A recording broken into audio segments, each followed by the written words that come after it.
গণভোটের মাধ্যমে জুলাই সনদের আইনি ভিত্তি না হলে এর কোনো মূল্য নেই। নির্বাচনের মাধ্যমে ফ্যাসিবাদ আন্দোলনের সমাপ্তি ঘটবে বলে মন্তব্য করেছেন জামাতে ইসলামের সহকারী সেক্রেটারি জেনারেল মাওলানা আব্দুল হালিম। নির্বাচনের মধ্যে দিয়ে ফ্যাসিবাদ বিরোধী আন্দোলনের একটা সমাপ্তি ঘটবে ইনশাআল্লাহ। 2 নভেম্বর রোববার পঞ্চগড়ে হাসপাতাল উন্নয়নে 10 লক্ষ টাকার অনুদান প্রদান শেষে তিনি এ কথা বলেন। পদ্মা সেতু, মেট্রো রেল এবং এলিভেটেড এক্সপ্রেসওয়ে নির্মাণের গর্বিত অংশীদার বসুন্ধরা সিমেন্ট। এ সময় তিনি বলেন, জুলাই জাতীয় সনদের আইনি ভিত্তির জন্যই জাতীয় নির্বাচনের আগে গণভোটের কথা বলছি। গণভোট এবং নির্বাচন দুটি হতে হবে, একটি হবে একটি হবে না এটা মানব না।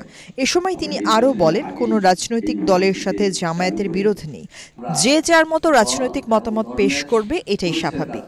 8টি দল মিলে গণভোট সহ বিভিন্ন দাবি আদায়ে এক হয়ে আন্দোলন করার কথা জানিয়েছেন জামাত ইসলামের সহকারী সেক্রেটারি জেনারেল। সনদের স্বাক্ষর এটা জুলাই গণঅভ্যুত্থানের একটা স্বীকৃতি, প্রথম অর্জন।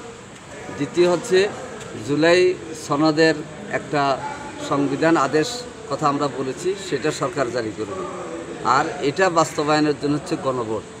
গণভোট মাধ্যমে যদি জুলাই জাতীয় সনদের টেকসই আইনি ভিত্তি অর্জিত না হয়, তাহলে এটার কিন্তু কোনো মূল্য থাকবে না। এই জন্য আমরা বলেছি জাতীয় নির্বাচন ফেব্রুয়ারি মাসে হতে হবে। জাতীয় নির্বাচনের আগে জুলাই জাতীয় সনদের টেকসই আইনি ভিত্তির জন্য অবশ্যই গণভোট আগে আয়োজন করতে হবে, গণভোটও আগে হতে হবে। আর গণভোটের মধ্য দিয়ে পরবর্তী পর্যায়ে জাতীয় নির্বাচন আমরা চাই।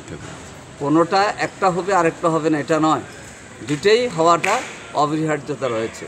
কারণ নির্বাচনের মধ্যে দিয়ে ফ্যাসিবাদ বিরোধী আন্দোলনের একটা সমাপ্তি ঘটবে ইনশাআল্লাহ। জি, এনসিপি একই দিনে জাতীয় নির্বাচনের দিনে এই গণভোট আয়োজনে নমনীয়তা দেখিয়েছে।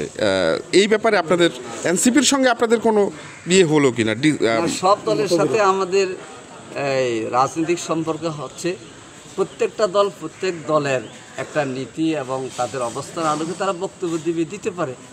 সেজন্য আমরা আমাদের বক্তব্য দিয়ে যাচ্ছি।